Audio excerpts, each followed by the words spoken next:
by-election vote to determine the successor of UK's former Prime Minister Boris Johnson will be held on the 20th of July.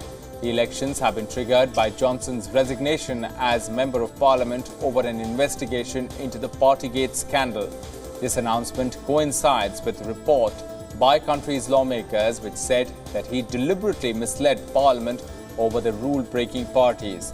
The Conservatives have selected Steve Tuckwell as their candidate.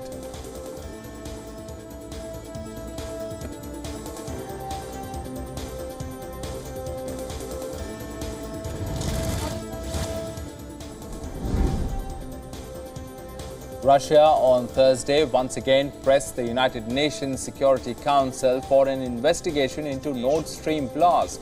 It demanded that an international investigation should be done into the blasts, which took place last September and ruptured the pipelines carrying gas from Russia to Europe. Speaking outside the UN Security Council headquarters, Russia's ambassador to UN, Dmitry Polyansky, said that current investigations were moving around in circles, calling it, and I quote, absolutely intolerable.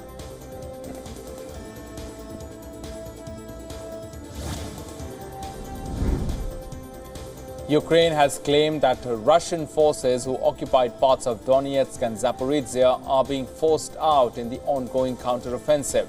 Its military says that it has regained control of over 100 square kilometers of territory and is making advancements in key sectors of the front line.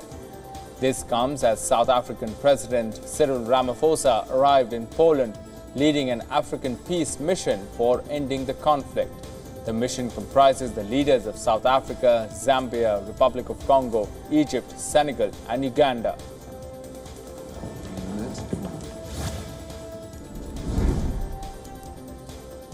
Ukrainian President Volodymyr Zelensky on Thursday reiterated Kyiv's demand to become a member of NATO and the European Union. He praised what he called a powerful resolution by the European Parliament, calling on NATO countries to open a path for Ukraine to join the alliance. He also expressed appreciation for a US legislation that would make it easier for Ukraine to fund its fight against Russia by using seized and frozen Russian assets. This came as he stressed on the importance of draining Russia's leaders of their financial assets.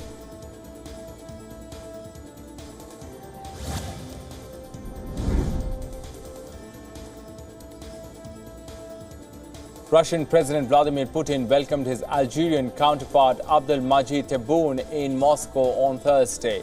The two presidents signed a declaration pledging deeper strategic partnership between Russia and Algeria. The duo also agreed on peaceful cooperation in space and other spheres, including energy, environment, and culture. Tebboune thanked Kremlin for its long-standing support and for delivery of arms, which he said were instrumental in safeguarding Algiers' independence.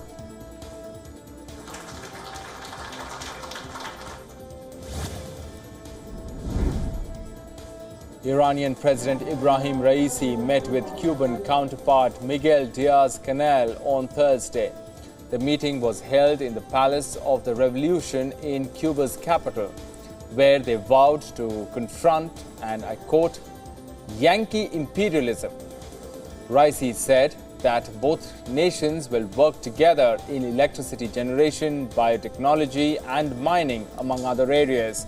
Top officials inked administrative agreements for boosting cooperation between the country's ministries of justice and customs agencies, as well as in telecommunications.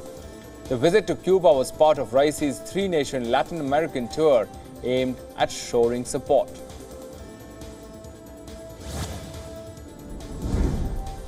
House in order here. The United States on Thursday targeted North Korea over its missile development program and Iran for its nuclear weapons. It imposed fresh sanctions on Pyongyang after it fired two short-range missiles.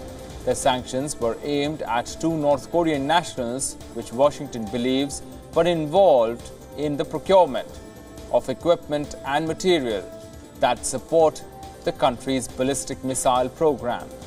It also urged Iran to cease its nuclear program and other actions that threaten regional stability. Order here.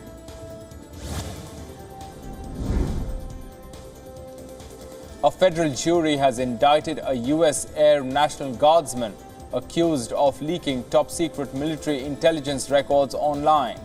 The Justice Department made the announcement on Thursday.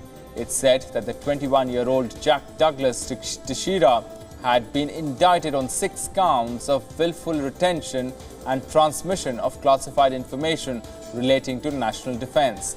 Each charge of unauthorized retention and transmission of national defense information provides for up to 10-year prison term.